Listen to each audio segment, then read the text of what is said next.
El Señor esté con ustedes. Lectura del Santo Evangelio según San Lucas.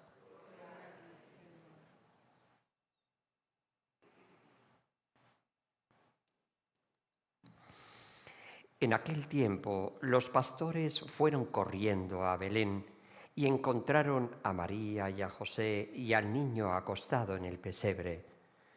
Al verlo, contaron lo que les habían dicho de aquel niño. Todos los que lo oían se admiraban de lo que les decían los pastores. Y María conservaba todas estas cosas, meditándolas en su corazón. Los pastores se volvieron dando gloria y alabanza a Dios por lo que habían visto y oído, todo como les habían dicho.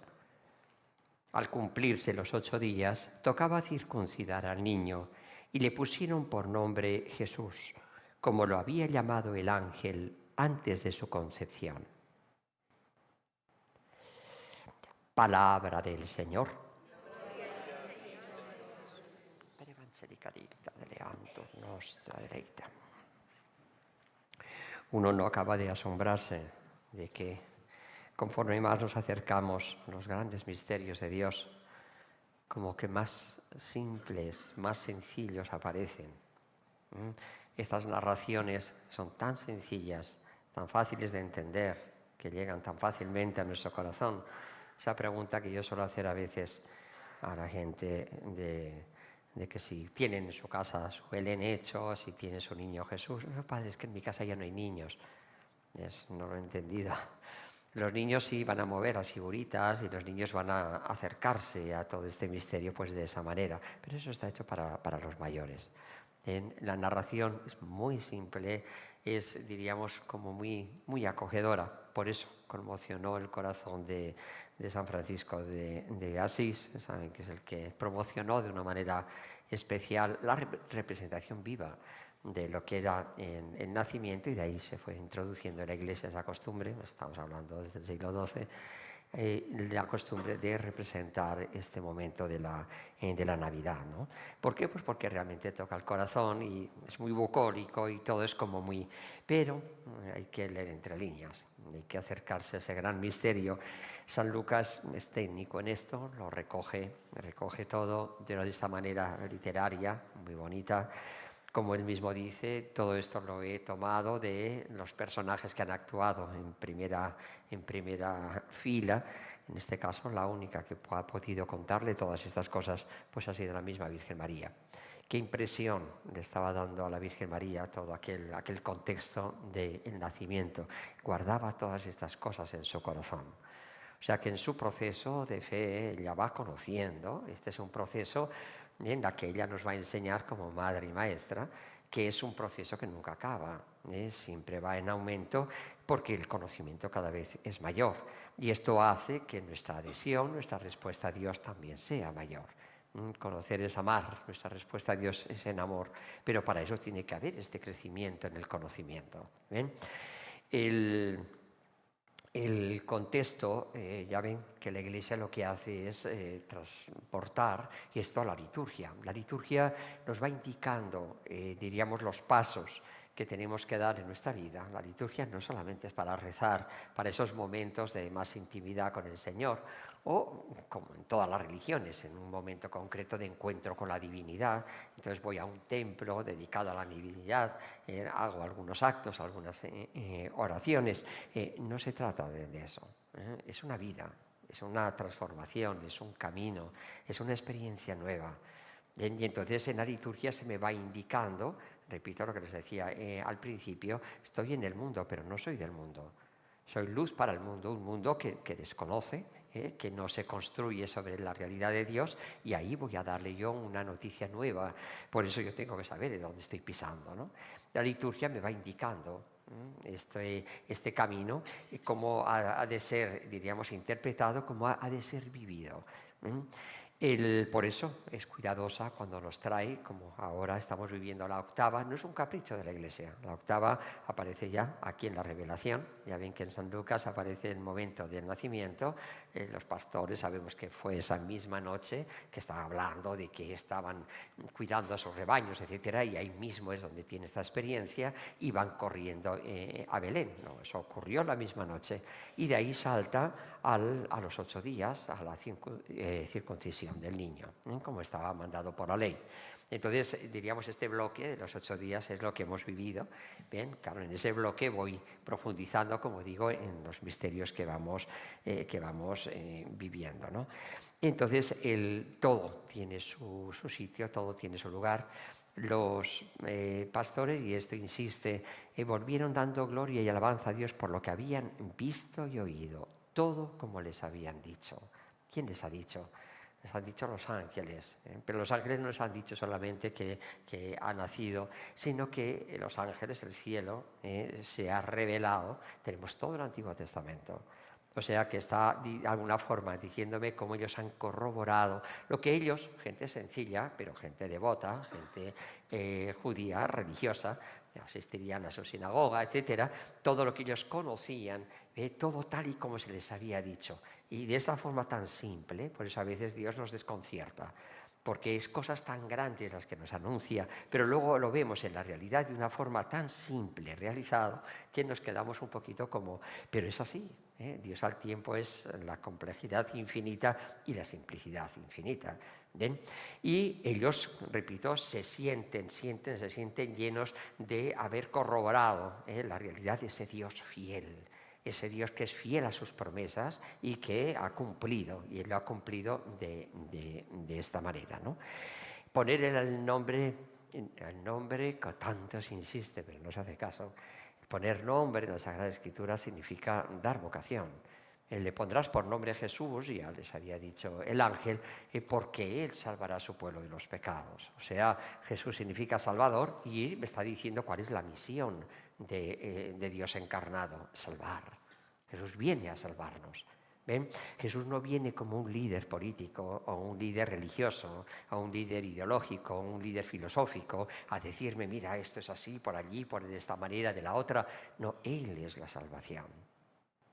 Esta es la gran diferencia con todas las religiones. Él es la salvación. Yo soy el camino, todo el verdad que conduce a la vida. San Juan nos va a decir que Jesús, comparándolo con Moisés, que nos ha dado a conocer la ley, nos ha dado a conocer la manera de ser de Dios, que se convierte en ley para mí porque yo soy imagen y semejanza de Dios. Bien, ahora el vivirlo, eso es lo que Moisés no nos puede dar y eso es lo que nos ha dado Jesús. Jesús nos da la gracia, nos da el Espíritu Santo en orden a poder vivir esa realidad de lo que yo soy. Por eso en Él es donde se va a dar esa salvación. Es ese misterio, pero fíjense, un misterio, y aquí es donde entramos en la gran figura de la Virgen María, lo que hoy estamos celebrando. Cuando se cumplió el tiempo, envió Dios a su Hijo.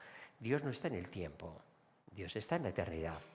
¿Ven? Por lo tanto, entra en el tiempo del hombre, pero con un plan eterno. Es un decreto eterno, la encarnación, y la encarnación a través de una mujer. Luego la figura de María está en el plan eterno de Dios unido al misterio de Cristo, el Dios encarnado. Esto es importante, la figura de la Virgen María no es sentimental, no es, hoy en día tendemos a hacerla muy cercana, muy humana, ¿verdad? Una gran mujer, una mujer capaz de aguantar el pie de la cruz, una mujer, ya Dios contemple, ¿no? Una mujer. María es elegida por Dios desde toda la eternidad. Cuidado, no se trata de ensalzar unos valores que después, claro, tengo miedo de pasarme y decir, ay, no, pero no es ella la que nos salva. No, María tiene ese lugar, está unida eternamente al decreto de la encarnación. Por lo tanto, por toda la eternidad en el Padre está unida esa figura. Ahora, me encuentro con una figura libre. Y entonces dice uno, si está predestinada Y María, en esa predestinación y esa elección divina, donde se manifiesta el infinito amor de Dios, al hacer una criatura llena de gracia, dice uno entonces, ya parece que la Virgen María que no tiene ningún mérito.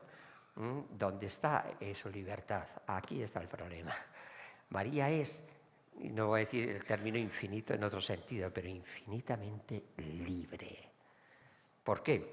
Porque ser libre es poder ser lo que soy. Y yo soy imagen y semejanza de Dios. María en su sí está viviendo en plenitud su libertad.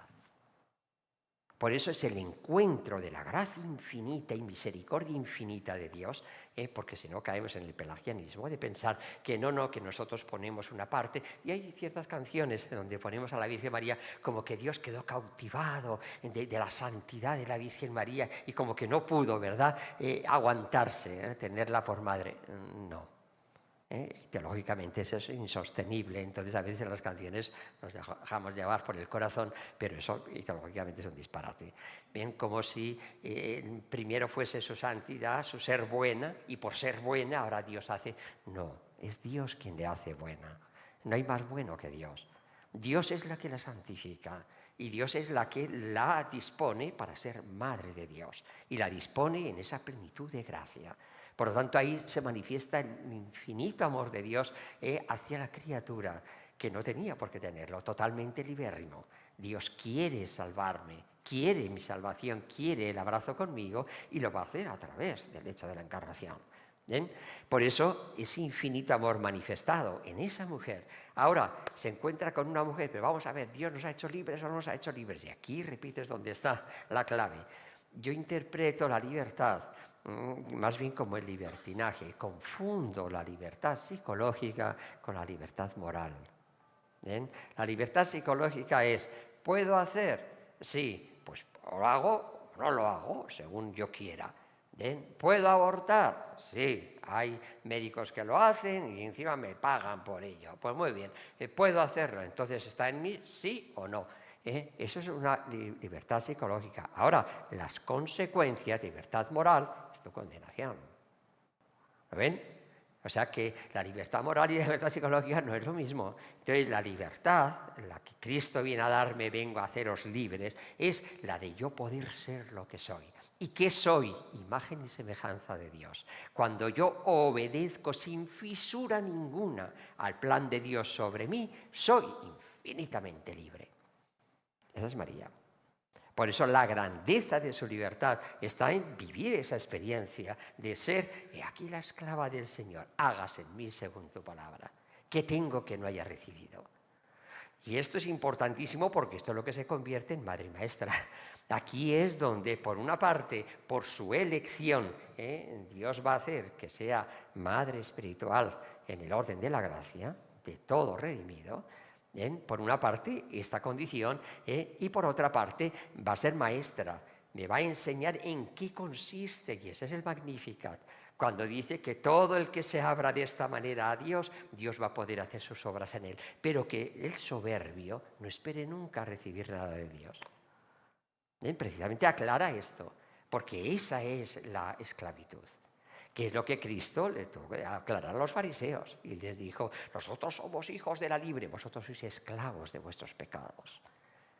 Cuando te encuentras a la gente hoy en día, ¿verdad? Como muy liberal, muy haciendo lo que a mí me da la gana porque yo soy libre. No, tú eres un pobre esclavo, estás totalmente pillado por tus concupiscencias, por tus vicios, por tus... Eso no es la libertad. La libertad es poder ser lo que soy. Y ahí es donde viene el concepto de la obediencia filial, la que tiene Cristo, la que la segunda persona de la Santísima Trinidad vive en el seno de la Trinidad y a la hora de encarnarse vive desde la humanidad. En la Trinidad no se llama obediencia. ¿Por qué? Porque la obediencia exige uno que mande y otro que obedezca, o sea, un ser superior y otro súbdito, ¿no? Eso en Dios no puede haber, porque las tres personas son de la misma dignidad.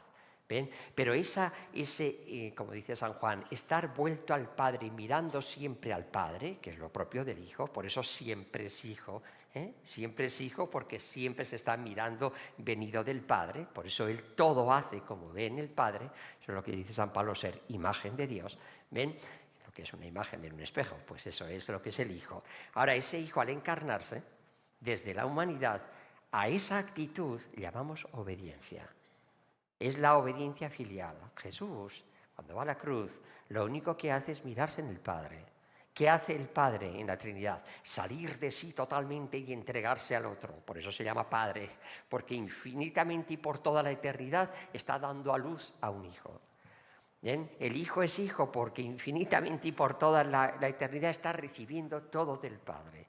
Y en este movimiento es donde se expira el abrazo del amor, que es el Espíritu Santo. Y entonces, ¿qué hace Jesús? Mira al Padre. ¿Qué hace el Padre? Salir de sí. Amaos como yo os he amado. Nadie ama más a su hermano que el que da la vida por él. Jesús está en la cruz mostrándome cómo es el Padre en la eternidad. Jesús no hace más que imitar al Padre, por eso es un acto de obediencia, la cruz. ¿Ven? Esto lo cambia todo. Y esto es lo que hace y nos presenta la figura impresionante de la Virgen María. Y la Virgen María como madre y maestra, por eso se le da esa misión. Cuando se le dice, ahí tienes a tu madre, ahí tienes a tu hijo y ahí tienes a tu madre, no significa que Cristo, ¿ves? Pues bueno, mira, yo me voy a morir, así que arréglatelas ahora con Juan. No, es que porque lo que Jesús me va a conseguir, lo ha dicho aquí San Pablo, nos ha dado su Espíritu que nos hace clamar, Abba, Padre, subo a mi Padre y a vuestro Padre. Ahora ese cuerpo corporativo, por llamarlo de alguna manera, que es el cuerpo místico, al que yo me incorporo por el bautismo, ese es Cristo, el Cristo místico, cuya cabeza es Cristo sentado a la derecha del Padre. Por eso ese Hijo amado, ese discípulo amado, es la Iglesia, somos cada uno de nosotros, cuando respondemos a Dios. Y entonces se nos llama hijo en el Hijo. Este es tu hijo en el Hijo. Y por eso María se convierte en madre del cuerpo místico, es madre espiritual en el orden de la gracia. Si yo estoy en gracia, si yo estoy unido a Cristo, ella es mi madre, me está dando a luz al orden espiritual. Eso significa ser medianera de todas las gracias. ¿Ven? Y entonces por esa cercanía, por esa participación impresionante en la obra de la redención, que es lo que nos dice aquí, insinúa San Pablo, y hay unos textos que se leen en el día de hoy, como ese decreto eterno une la encarnación a Cristo con esa mujer, eso es lo que nos hace decir que es corredentora. Porque participa de esa manera de la obra de la redención. Evidentemente el que nos salva es Cristo. Eso tiene que estar claro. Pero ella por su participación, entonces, y fíjense, otro de los términos que hoy equivocamos, como que la santidad es sinónimo de benevolencia, de pasarlo bien. Mira, si eres bueno, todo te va a ir bien, incluso te vas a pegar en la lotería. O sea que parece que la santidad va vinculada al dolor redentor. Y María, cuanto más cercana a Cristo, más participa de su sufrimiento. ¿Por qué? Porque hay que salvar al hombre. ¿Ven? Dios quiere que todos se conviertan y vivan, pero de hecho va a ser una elección de cada uno. De ahí es que la Virgen María en Fátima pedía a los niños, ¿no queréis ayudarme en qué? Con vuestros sacrificios y oraciones, participando de la realidad de la cruz, ¿ven? Por la conversión de los pobres pecadores. Cuando te encuentras con una madre, y le preguntas por sus hijos, lo primero que te va a decir es las espinas que tiene clavadas en su corazón. Ay, tengo un hijo ahí que no hay forma, que no puedo, que no. Mientras una madre más vanidosilla te va a contar las maravillas. Uy, tengo un hijo que es no sé qué, otro que es no sé cuántos, otro que es... Pero el borrachito ese que pasa por ahí por la puerta, ese no te va a decir que es su hijo. ¿Ven? No tiene esa capacidad del amor que es lo que tiene María. Parece que está preocupada solo por la conversión de los pobres pecadores. Los otros ya los tiene.